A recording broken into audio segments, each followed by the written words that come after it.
أعوذ بالله السميع العليم من الشيطان اللعين الرجيم. لا حول ولا قوة إلا بالله العلي العظيم. إنا لله وإنا إليه راجعون. صلى الله وسلم عليك يا مولاي يا رسول الله. صلى الله عليك وعلى أهل بيتك المظلومين. لعن الله الظالمين لكم من الأولين والآخرين. السلام عليك يا مولاي وابن مولاي يا أبا عبد الله، يا رحمة الله الواسعة ويا باب نجاة الأمة. ما خاب من تمسك بكم، أمن من لجأ إليكم. يا ليتنا كنا معكم سادتي فنفوز فوزا عظيما. السلام على الحسين وعلى علي بن الحسين وعلى أولاد الحسين وعلى أصحاب الحسين. اللهم ادخلنا في كل خير أدخلت فيه محمدا وآل محمد، وأخرجنا من كل سوء أخرجت منه محمدا وآل محمد، وثبتنا على ولايتهم وعجل فرجهم. بسم الله الرحمن الرحيم. يا أيها الناس إنا خلقناكم من ذكر وأنثى وجعلناكم شعوبا وقبائل لتعارفوا إن أكرمكم عند الله أتقاكم إن الله عليم خبير. آمنا بالله، صدق الله العلي العظيم. نور المجلس بذكر محمد وآل محمد.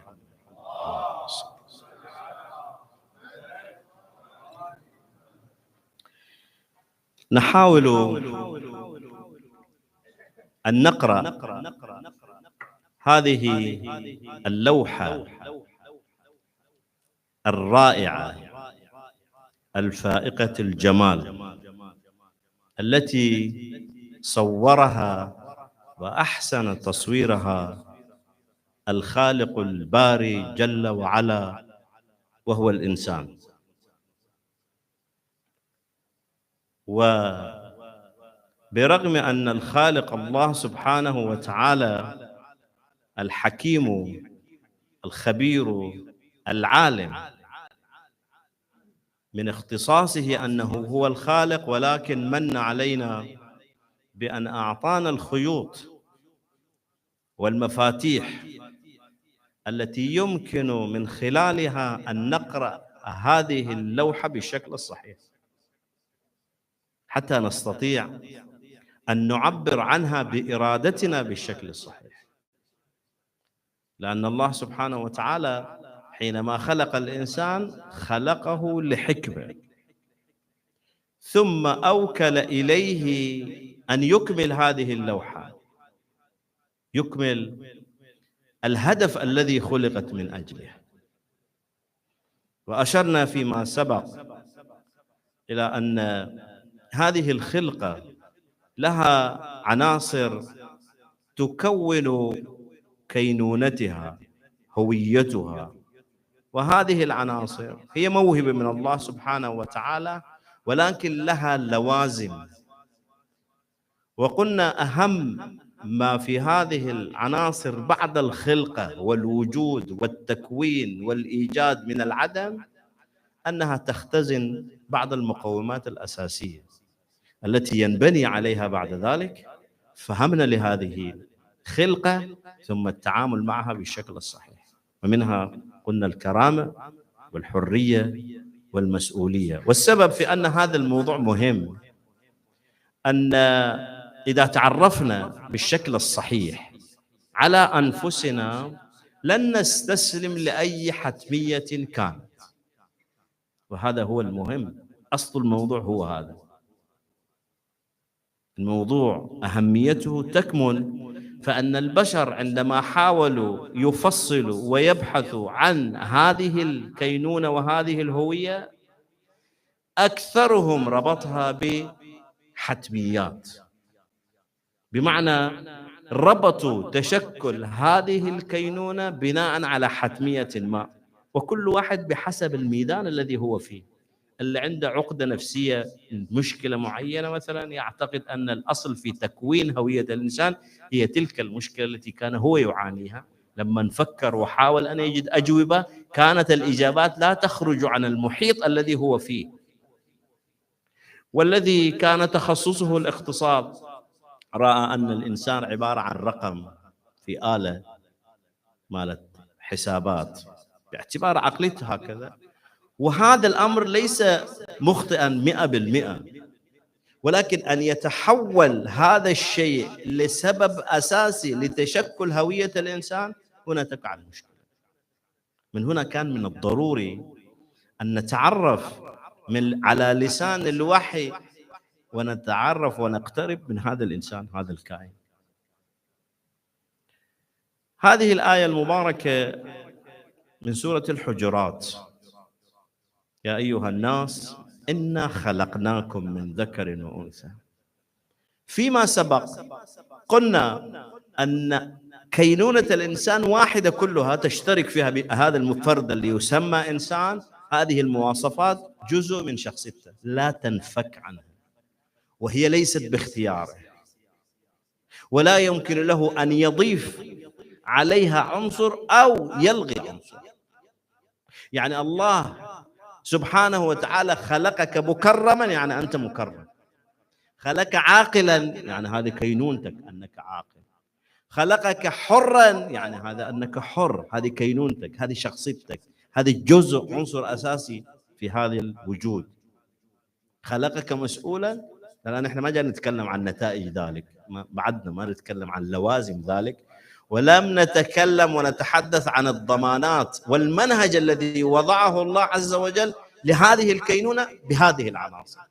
لأن القيمة الأساسية في الدين أنه جاء ليكمل هذه العناصر، إما يحافظ عليها أو يبني عليها منهج من خلاله يتكامل الإنسان. يعني الحرية مقابل ماذا في التشريع؟ مقابل ماذا في فكرة الدين، في المنظومة الدينية. أقول تشريع يعني بشكل عام في المنظومة الدينية الحرية كيف حافظ عليها؟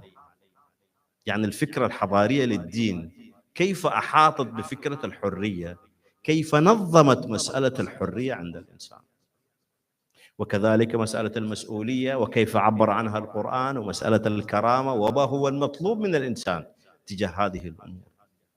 هاي المرحلة الأولى عندما يخرج فيها الإنسان إلى الوجود. يعني هذا الكلام تفصيل عام مشترك مع هذا الكائن المسمى الإنسان. لمن يخرج الله سبحانه وتعالى أخبرنا عن مرحلة جديدة. لذلك كينونة الإنسان وهويته مراحل ومرتبطة ببعضها البعض. بعد أن ثبتنا هذا الأمر يخرج إلى الوجود. هناك أيضا خلق جديد، وهذا الخلق من ذكر وأنثى، يعني جاء فرع جديد، مرحلة جديدة لهذه الهوية. وهذا الكلام مهم. لما أقول من ذكر وأنثى يعني هذا جعل إلهي، نقطة سطر جديد. وأنتم إن شاء الله أهل معرفة ودراية تستطيعوا أن تقرأوا ما وراء هذا الكلام. إذن الخلقة بعد أن بينا عناصرها اللي هي من جسد وروح، وهذا التكوين الله سبحانه وتعالى جعله سميعا بصيرا، جعل فيه الحرية، جعله مكرما، جعله مريدا، جعله حرا، جعله مسؤولا. هذه الكينونة لما خرجت إلى الوجود أخرجها من خلال قانون آخر. الآن يعني المرحلة السابقة التكوينية لا دخل لأحد فيها إطلاقا، لا تبديل لخلق الله. المرحلة هاي الثانية اللي يبدأ فيها الإنسان إلى نوعين، ذكر وأنثى، هذه فيها تدخل، يعني فيها إذن عز وجل بقانون آخر، وهو قانون من أنفسنا أزواجا لنسكن إليها. هذا كله الله يعبر عنه بالخلق وبالجعل. يعني الأمر مو أنت الذي تصنعه، أن تكون ذكر وأنثى مو أنت اللي تقرر، أن تميل وتتزاوج مع الأنثى هذا قانون لا يمكن لك تجاوزه إن أرادت كينونة الإنسانية بما هو إنسان أن تستمر. بالتالي جعل لنا من أنفسنا، خلق لنا من أنفسنا، ولذلك يقول من آياته. يعني هذا أمر يدل على وحدانيته، يدل على وحدة النظام، يدل على إحكام النظام، يدل على أن هذا النظام لا يمكن للإنسان أن يخترقه. أي المرحلة الثانية اللي هي مرحلة الولادة، الخروج إلى هذه النشأة. لذلك يعبر عنه القرآن الكريم ثم أنشأناه خلقا آخر فتبارك الله أحسن الخالقين. الآن في هذه المرحلة اللي هي يصل فيها الإنسان إلى الحياة الدنيا، شوف كيف القرآن يعبر عن هذه المرحلة الثانية. يقول ومن آياته أن خلقكم من تراب ثم إذا أنتم بشر تنتشرون. ومن آياته هذه كلها في سورة الروم.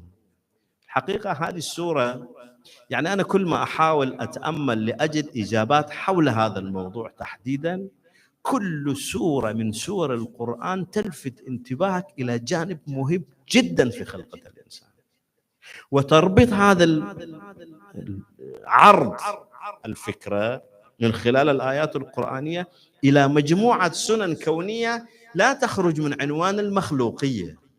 يعني عرض خلق الإنسان وطريقة إيجاده وإخراجه من العدم وتصويره، الله سبحانه وتعالى دائما يجيب في وسط لوحة يتحدث فيها عن خلقة الكون كله. يعني شلون القوانين تمشي في السماء وفي الأرض، كيف أن الله يخلق الجبال ويخلق الأنهار وينزل الماء ومجموعة آيات. ثم في منتصف هذه الآيات يتحدث ويذكرنا الوحي على خلقة الإنسان، لأن هذه الكينونة كلها مشتركة واحدة، ما في فرق. يعني بيني كمخلوق وبين النبات وبين الجماد وبين الماء ما في فرق، من حيث أننا نشترك في أننا ضمن قانون الخالق، يعني ضمن قانون المالك. بالتالي لما القرآن يذكر بأن كل المخلوقات هي خاضعة لهذه القوانين ترسخ شيء في الإنسان. أنت ضمن هذه المنظومة لا تشذ من ناحية التسبيح التكويني، من ناحية المملوكية ما عندك فرق، مملوك لله عز وجل، كما أنه يملك كل القوانين، لأنه هو الذي خلق ولأنه هو الذي دبر فهو الرب. لذلك اعبدوا ربكم الذي خلقكم وخلق الأشياء كلها. هذه آيات قرآنية تعبر عن هذه الفكرة بشكل واضح. فإذا ضمن هذه المنظومة الله سبحانه وتعالى يقول ومن آياته أن خلق لكم من أنفسكم أزواجا لتسكنوا إليها وجعل بينكم مودة ورحمة إن في ذلك لآيات لقوم يتفكرون. بعدين يقول ومن آياته خلق السماوات والأرض واختلاف ألسنتكم وألوانكم إن في ذلك لآيات للعالمين. هذا الناس، هاي اللوحة العامة اللي من ضمنها الإنسان وردة ضمن هذا البستان من خلقة الله سبحانه وتعالى. هذه المرحلة الدنيوية تبدأ بالوالدين، ولذلك شوف الخصوصية، دائما الوالدان مقرونان بشنو؟ يعني احترامهم، توقيرهم بعبادة الرب سبحانه وتعالى. يعني الوصية أن لا نشرك بالله وبالوالدين إحسانا. وصية لقمان أن اشكر لي ولوالديك، وراء بعض مباشرة، لأن ذيك السلسلة مع الوجود الخاص التكويني الأول هو خالص، طبعا كله لله بيد الله، بس الله سبحانه وتعالى يبين الأسباب، لأن بعدين ستلتزم بلوازم لهذه المراحل، كل مرحلة لها لوازم. يأتي الإنسان عبر الوالدين، هذا تكون جديد، يصير عنده هوية جديدة. هذه الهوية من يصنعها؟ من خلال الوالدين. لذلك القرآن بعد ما يقول من ذكر وأنثى يقول وجعلناكم شعوبا وقبائل. الانتماء لقضية الشعوب والقبائل وكل الانتماءات الاجتماعية الأخرى أصلها من الوالدين.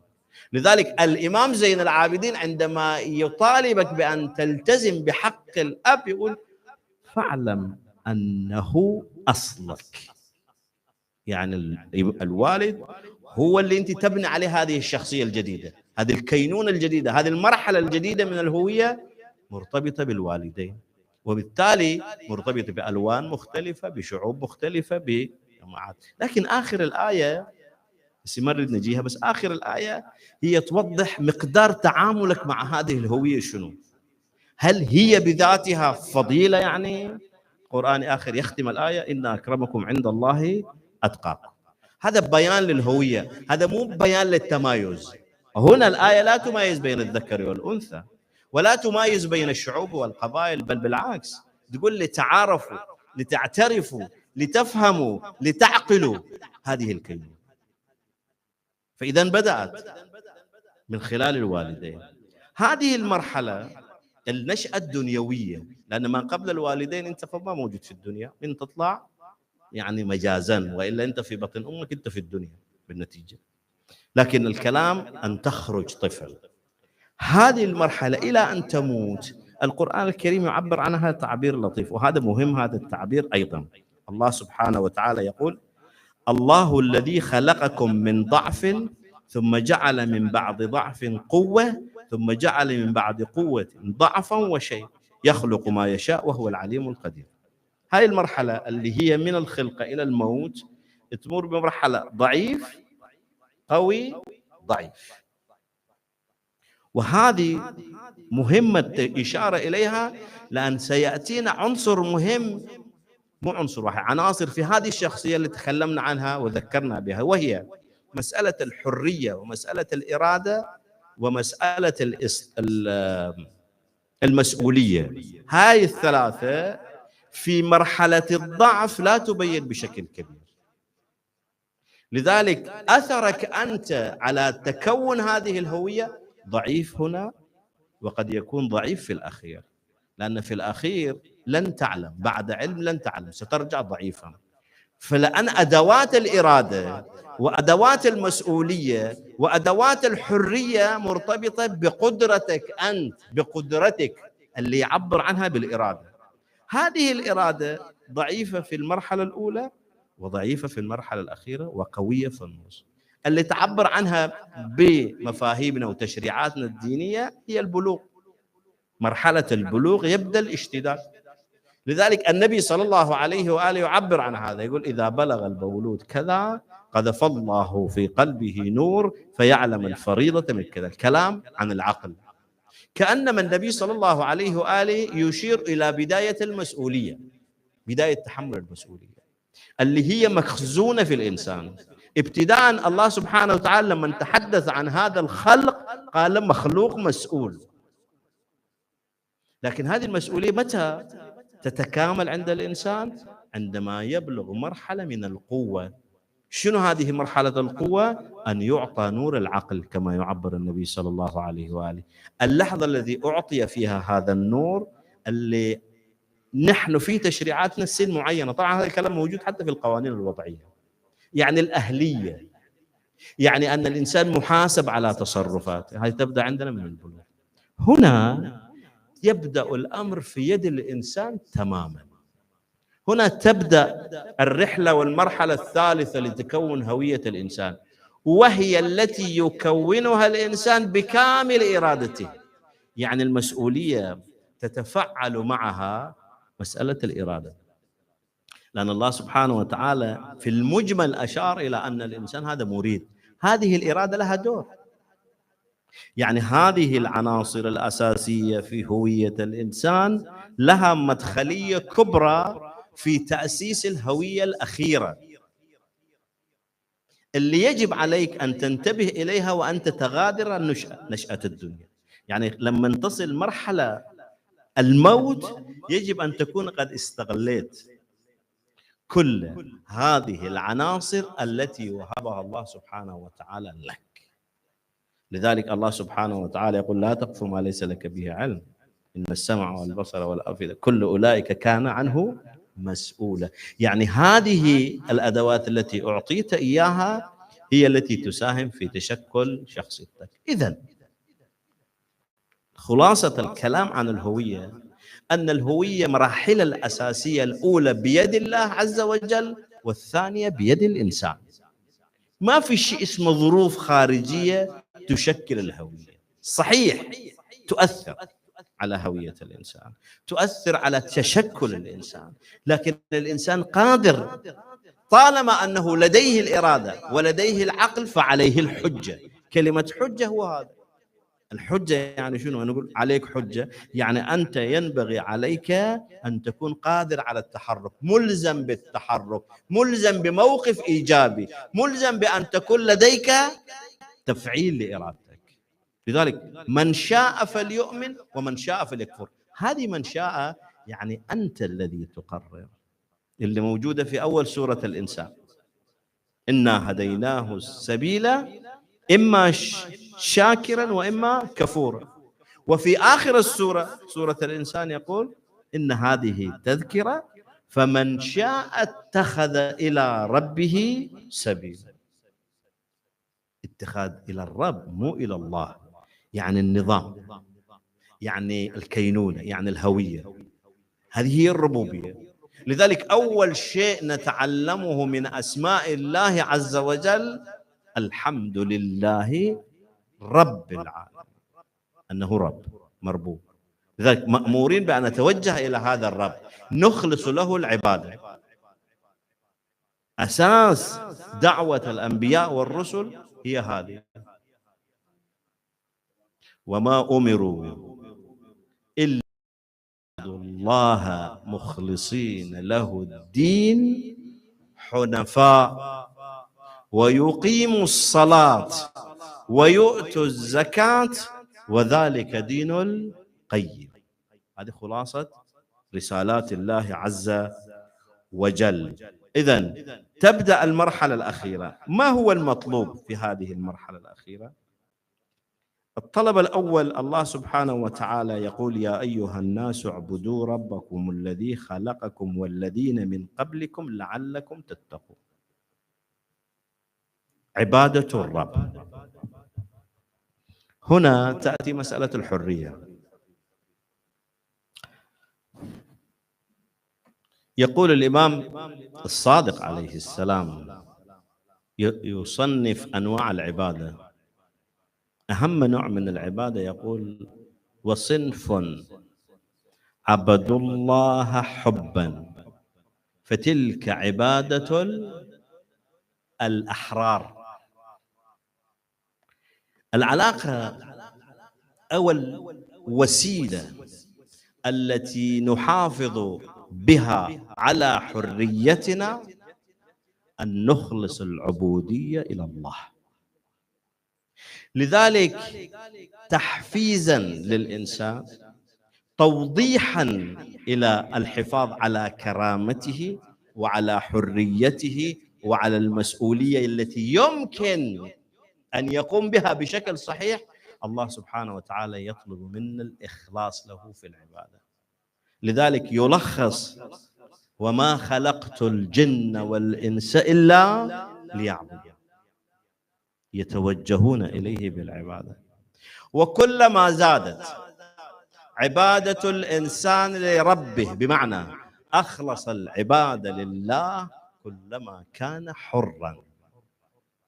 هذه هي الحرية اللي لازمتها، يعني الجزء الآخر المرتبط بالحرية هو الإرادة. وأنت كلما تحررت كلما قويت إرادتك، كلما خرجت من عبودية غير الله إلى عبودية الله عز وجل ارتفع عندك نسق الإرادة، فأصبحت قادرا على تحمل المسؤولية، لأن المسؤولية بلا إرادة ما يمشي. هذه الطريقة، هذه المداخل تعطينا وعي لنفهم حقيقة المنظومة التي توجد في مدرسة أهل البيت عليه الصلاة والسلام. الآن إذا استلم الإنسان هذه الكينونة، الله سبحانه وتعالى خلقه من تراب، من سلالة من طين، من نطفة، ثم جعلها في قرار مكين، ثم جعل الذكر والأنثى، ثم أخرج الإنسان، وكان ابتداء ضعيفا. هذه البداية الضعيفة شوف كيف ثقافتنا الدينية عالجتها. الاهتمام بالطفل، له ولي الطفل، حتى أن من واجبات الأب على الابن أن يحسن اسمه ويحسن تربيته، وإذا بلغ يزوجه. ليش؟ لأن في هاي المرحلة إلى البلوغ هو لا يملك كامل الإرادة، فلا بد أن يكون عليه ولي. هاي القضية مو قضية مسألة تحكم من الشرع على الطفولة، هذه حماية للطفولة، لأن أضعف ما يكون الإنسان في لحظة الطفولة.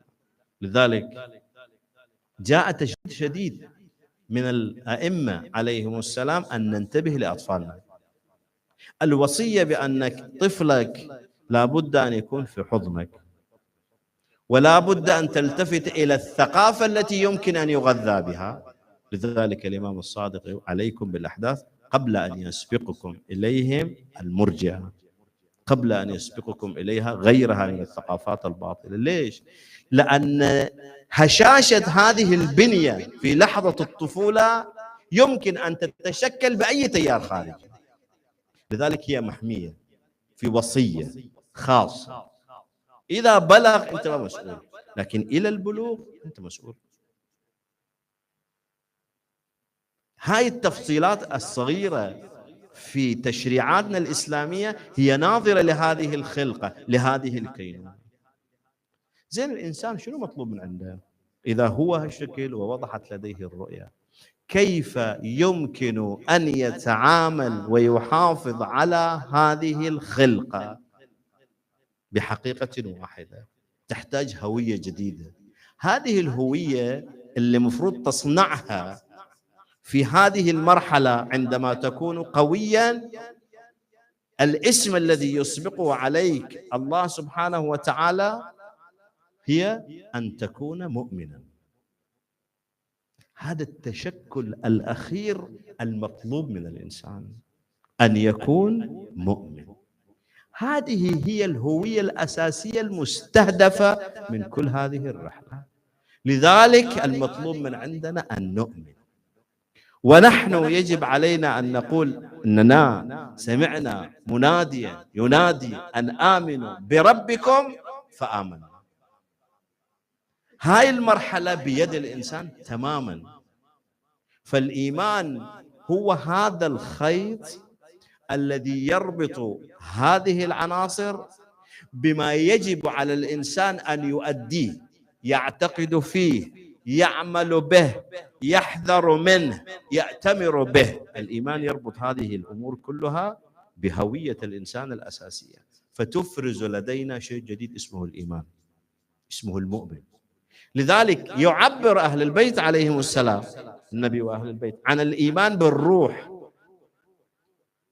كما أن الإنسان من ضمن خلقته تلك الروح التي وهبت له. مسابقا قلنا الإنسان مكون من جسد وروح، جسد من عناصر معينة ثم نفخ فيه من روحه.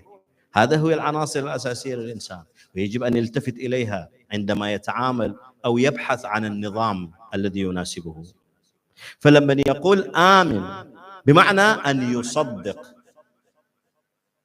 يصدق بشنو؟ هذه نجيها بماذا يصدق، هذا بحث يأتي لاحقا. لكن في الأساس يصدق، يؤمن بالشيء يعني يصدقه. أن تؤمن بشيء يعني تصدقه. إذا صدقته تتعامل معه تعامل حقيقي. إذا كذبت به أو كذبته بالتالي لا يكون لديك أثر معه، ما عندك علاقة وياه. لكن الشيء إذا تؤمن به يعني تصدقه، بالتالي ستنتظر الأثر من هذا التصديق. لذلك مطلوب من الإنسان أن يتعامل مع هذه الحقائق من خلال التصديق اللي يعبر عنه بالإيمان. إذا صارت هذه تبدأ مرحلة جديدة، وهذه المرحلة هم مراحل اللي هي بداية الإيمان، اللي بعد ذلك يتفاوت فيها الناس. هاي المسافة هي التي يتفاضل فيها الناس. لماذا؟ لأنها كلها بإرادة الإنسان، اللي عبر عنها في الآية في سورة الحجرات: إن أكرمكم عند الله أتقاكم. يعني هذا يرجع إلينا. أتقاكم يعني أكثر تقوى. كيف يكون أكثر تقوى؟ بممارسة التقوى. كلما كنت أكثر ممارسة للتقوى أنت كنت أكرم عند الله سبحانه وتعالى. إذن الكرامة الأولى الموهوبة للإنسان أساساً اكتمال في يد الإنسان بأن يكون متقياً. الآن ما قاعد أتكلم تفصيلاً ما معنى التقوى وما معنى كذا.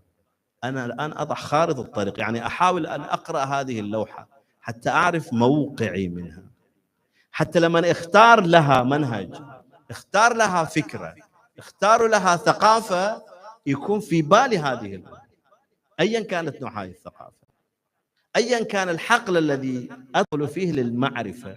لازم أنتبه لهذه العناصر. لا كانت واضحة حينها عندما تأتي إليه الفكرة ويأمرني الرب أو المبعوث من الرب يقول ترى لك رب أعبده، يكون عندي فكرة واضحة ليش أعبده.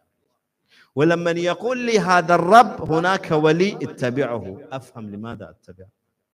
لما أعرف أن هناك في داخلي ضمن تركيبتي شيء اسمه الفطرة، وهذه الفطرة نظام وضعه الباري فيه، فلازم أبحث عن النظام الذي يلائم هذه الفطرة. متى ما تقاطع معها أتوقف، لأن المسيرة تعتمد على هذا. كون أن الإنسان مطلوب من عنده أن يكون هوية جديدة اللي نسميها الإيمان، هذا لا يعني أن يلغي الأساس، لأن أساساً فكرة أن هذه الهوية مبنية على هذا الكلام، مبنية على هذه المقدمات. لذلك شوف أمير المؤمنين عليه السلام لما يتعامل يوجهنا إلى عدم ارتكاب الذنب، ماذا يقول؟ يقول من هانت عليه نفسه، لأن مفترض أن لا تهون نفسك. ليش؟ لأن العنصر الأساسي عندك أنك عند الله كريم مكرم. فالإمام جاي يوريك الطريق الذي يمكن من خلاله أنت أن تخالف هذا العنصر الموجود فيك، يعني تخالف إنسانيتك، يعني تخالف كينونتك كإنسان. الذنب يخالف هذه الكينونة. هذا كلام أمير المؤمنين عليه السلام. مثلا يقول لك من أكرم نفسه هانت عليه الدنيا، هذا يعني أنت لم تخلق للدنيا. ماذا؟ هذا يعني الارتباط بالدنيا. هنا تأتي فلسفة أخلاقية سميها، فقهية سميها، دينية سميها ما شئت. هنا تصطدم حقيقة أن الدنيا بما هي دنيا هي أقل شأنا من هذا المخلوق المكرم. هذا أمير المؤمنين. هنا تجعل عندي رؤية أخرى للدنيا يصير عندي، يعني أفهم الدنيا بشكل آخر. لذلك يأتي الدين أو النصوص الدينية لتتحدث لك عن حقائق الأشياء. هذه حقائق الأشياء تريد تربطها بجوهرك أنت، بحقيقة الإنسان. فيقول لا تنظر مثلا لظاهر الحياة الدنيا، مو هذا، مو إليك هذا الكلام. شوف أمير المؤمنين يقول إنما خلقنا للبقاء ولم نخلق للفناء. يعني هذه الهيئة يجب عليك لا تتوقف، يعني مسيرتك وأنت عندك مراحل وأنت تعلم بهذه المراحل وذكرك بها القرآن، هناك مراحل لاحقة. الموت هو في حقيقته ليس فناء،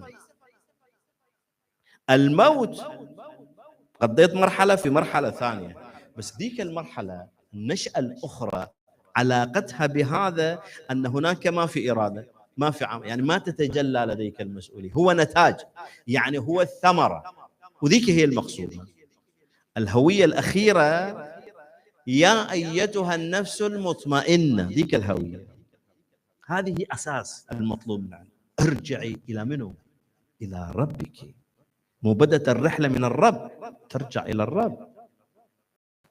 شوف مسألة الإيمان اللي تحدثنا عنها، بس أجيب روايات عنها وكيف أن الأئمة عليهم السلام يعبرون عن حقيقة الإيمان. لأن المطلوب قلنا في هذه المرحلة ردة فعل الإنسان. الإيمان هو ردة الفعل المفروضة المفترضة.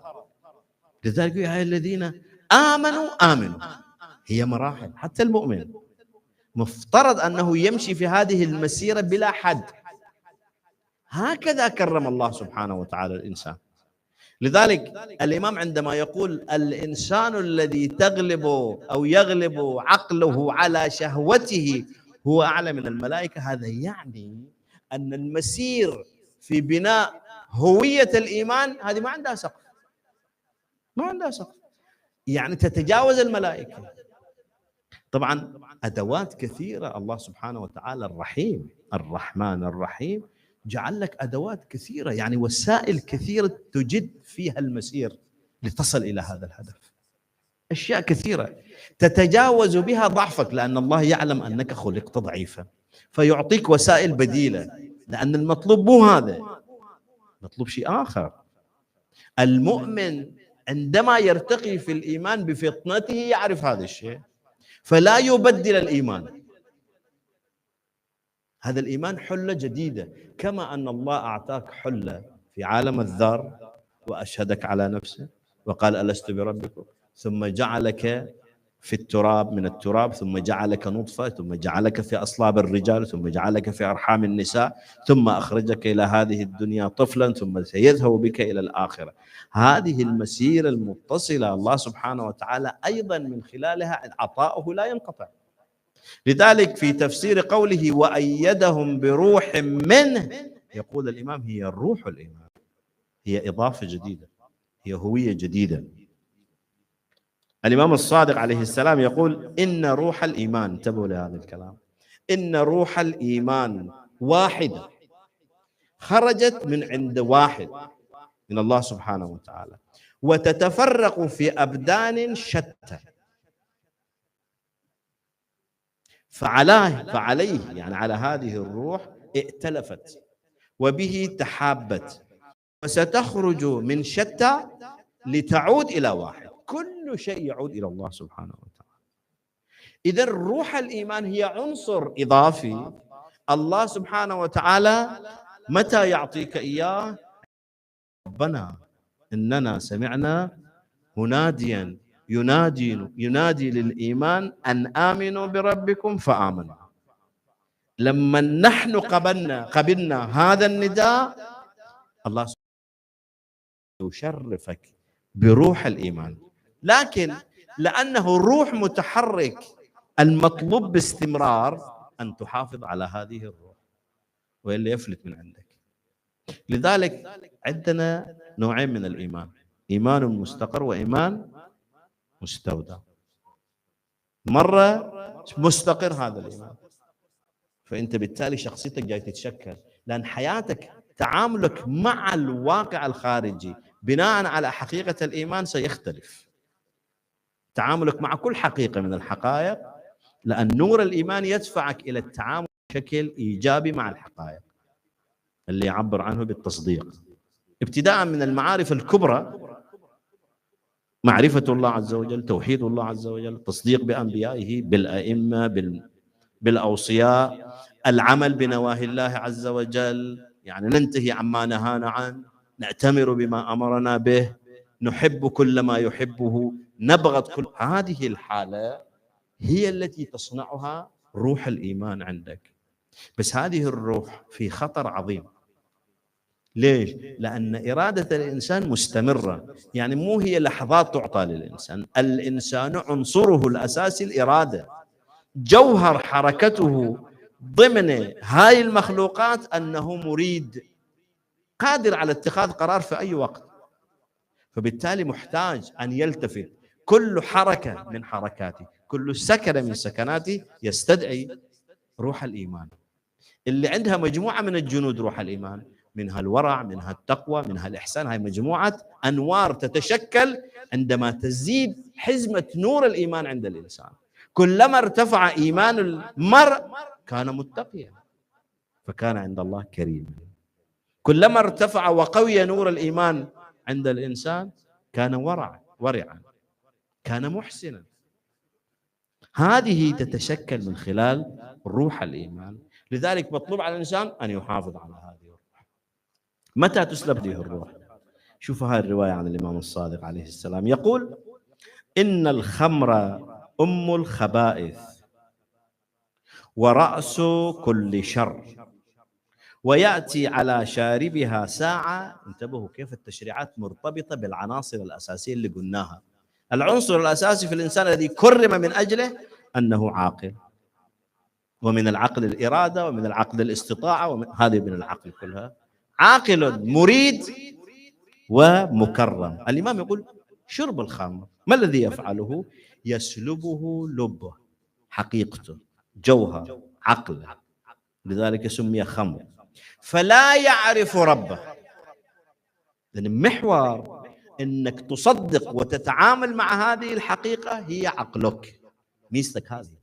إذا سلب هذا العقل كما يقولون، إذا أخذ ما وهب، هذه الموهبة، سقط ما وجب، لأنك تفقد العلاقة بينك وبين الحقيقة من خلال المعرفة، فلا تعرف ربك. فلا يعرف ربه. فإذا ما عرف ربه شنو يصير؟ ولا يترك معصية إلا ركبها، ولا يترك حرمة إلا انتهكها، ولا رحما ماسة إلا قطعها، ولا فاحشة إلا أتاها، وإن شرب منها جرعة لعنه الله وملائكته ورسله والمؤمنون. هنا الكلام شاهدي. وإن شربها حتى سكر، يعني ذهب عقله، نزع الله منه روح الإيمان، نزع روح الإيمان من جسده، كأنه لباس الإيمان. اللحظة اللي ترتكب فيها أي ذنب، لأن المفترض فاعلية الإيمان أن يحجزك عن محارم الله، يحجزك عن الخطأ. قانون، بس هذا قانون تكويني. بالرغم أنه قانون تكويني وهو من الله، لكن يده هي التي تتحكم فيه، تجيب له، يكون عندك له. فاللحظة التي ترتكب فيها الذنب، لأنك ارتكب الذنب بإرادتك، هذه الروح شنو يصير؟ تسلب. الإمام يقول: تنزع من جسده، نزع روح الإيمان من جسده، وركبت فيه روح أخرى. لأن الشخصية تتغير، الهوية تتغير. المطلوب من عندنا في خلاصة الكلام أن هذه المعارف، هذه المفاتيح لمعرفة شخصيتنا، معرفة هويتنا، المقابل فيها الله سبحانه وتعالى يلخصه في سورة القصص: وابتغي فيما آتاك الله. آتاك الله، هذه كلها مواهب الرب، لذلك يذكرنا بها: أنا الخالق، أنا الرب، أنا المالك، أنا ولم أخلقك عبثا. زين شنو؟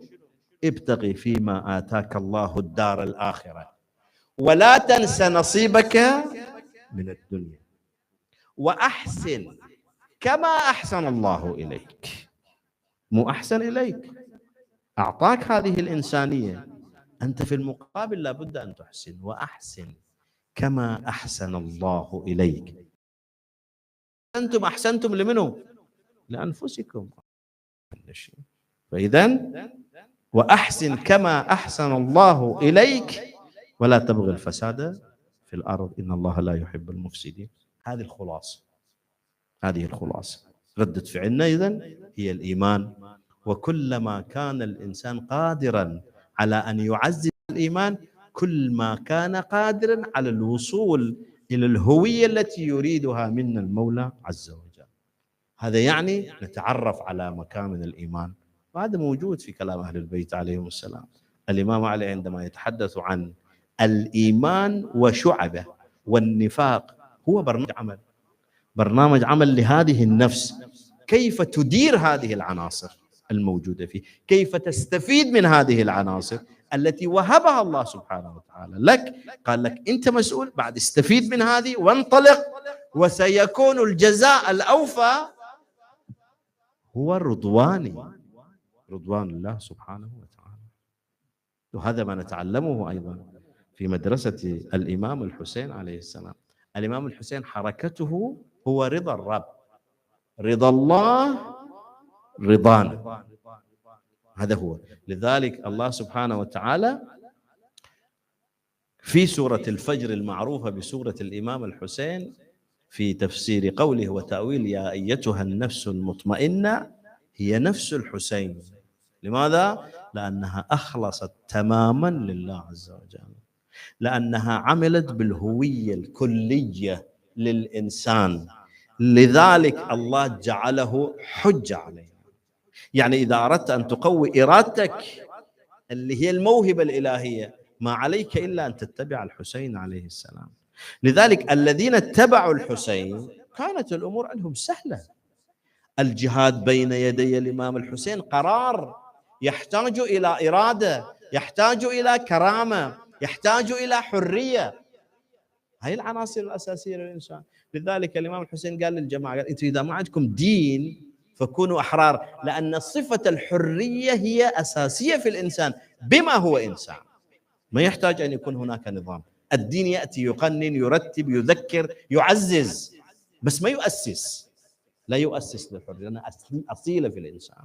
لذلك أمير المؤمنين لو تذكر البارحة قلنا قال كل الناس ولدوا أحرارا، كل الناس أحرار، فلا تكن عبد غيرك. هذه الحرية الأساسية. الإمام الحسين تحدث إلى أعدائه بهذه الكيفية لما شاف ما عندهم دين. إن لم يكن لكم دين، لأن الدين ينظم، يوعيك بحقيقة الحرية. أنت ما قدرت تعال، خلاص الجانب الفطري فيك الموهوب الحرية التفت إليها، لكنهم لم يستمعوا، وكانت بطونهم ملأى بالحرام. لذلك نور الإيمان حتى يعرفوا هذه الحقيقة ما موجود، بطونهم امتلأت بالحرام. ولكن كان حول الحسين، كانت حوله أقمار مشرقة. بس إذا قلنا الإمام الحسين هو معصوم، ما حول الحسين يورونا، يخبرونا كيف يمكن للإنسان أن يتكامل ليكون مثل العباس بن علي عليه السلام، أو ليكون مثل علي الأكبر عليه السلام، أو حتى ليكون مثل القاسم، مع أن القاسم كان صغير السن ولكنه كان موقفه موقف الرجال الأبطال. يسأله الإمام الحسين عليه السلام بني كيف ترى الموت؟ هنا يتجلى لديه عرفان الرب في نور الحسين، فيقول فيك يا عم أحلى من العسل. هذه هي روح الإيمان. لذلك نحن نذكر بالوفاء أم البنين التي امتلئت إيمانا حتى أصبحت هي الوسيلة بيننا وبين الرب، نتوجه بها، نتوسل بها إلى الله لقضاء حوائجنا. ما الذي كان في قلب أم البنين؟ كان حقيقة الإيمان، جوهر الإيمان. كيف عرفنا ذلك؟ لأنها عرفت وصدقت بأمير المؤمنين عليه السلام، لأنها عرفت وصدقت بفاطمة الزهراء عليها السلام، لأنها عرفت وصدقت بالحسن والحسين، وكانت تقدم أبنائها عليهم.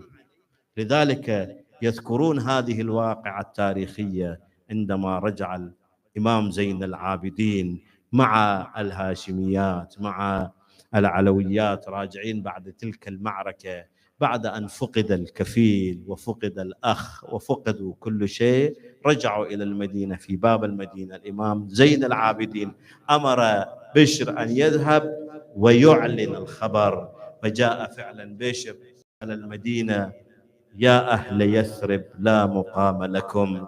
عندما قالوا له ماذا حدث؟ قال أخبركم عندما أذهب إلى مسجد رسول الله هناك أعلن: يا أهل يثرب لا مقام لكم، قتل الحسين وأدمعي مدرارا. وهو كذلك إذ يرى امرأة تحمل طفلا تتوجه إليه بخطى وإيدا تسأله ما خبر الحسين، أخبرني عن الحسين. يقول لها أو يسأل من هذه؟ قيل له هذه أم العباس أم البنين، عندها 4 إخوة موجودين مع الحسين، فهي تسأل عن خبرهم. فالتفت إليها: عظم الله لك الأجر في الأول والثاني. وهي تقول له أنا ما سألت، ما تشوفهم، لأن الحسين ملأ عليها كل شيء. تقول لي أعطيني خبر الحسين. مات فلان الأول إلى أن جاء عند العباس: عظم الله لك الأجر في ولدك العباس. أسقطت ما في يدها، قالت له: ويحك لقد قطعت نيات قلبي، أنا ما سألتك عن العباس، أنا أسألك عن الحسين. قال لها: يا أم البنين، عظم الله لك الأجر في الحسين. فصرخت: وحسيناه وولداه. ثم سألت عن زينب، ذهبت لتعزي زينب، وقفت في الباب، قيل لزينب: هناك من يريد الدخول. قالت: إذا لم يكن لديه عزاء فلا تدخلوه. قالوا لها: هذه أم البنين. قالت: هذه صاحبة العزاء، أدخلوها. فدخلت على زينب، أول كلمة قالتها عندما رأت زينب صرخت: وولداه وحسيناه. فصرخت زينب: وأخاه وعباساه. بقيت أم البنين متلوعة متلهفة لغياب إمامها وأولاد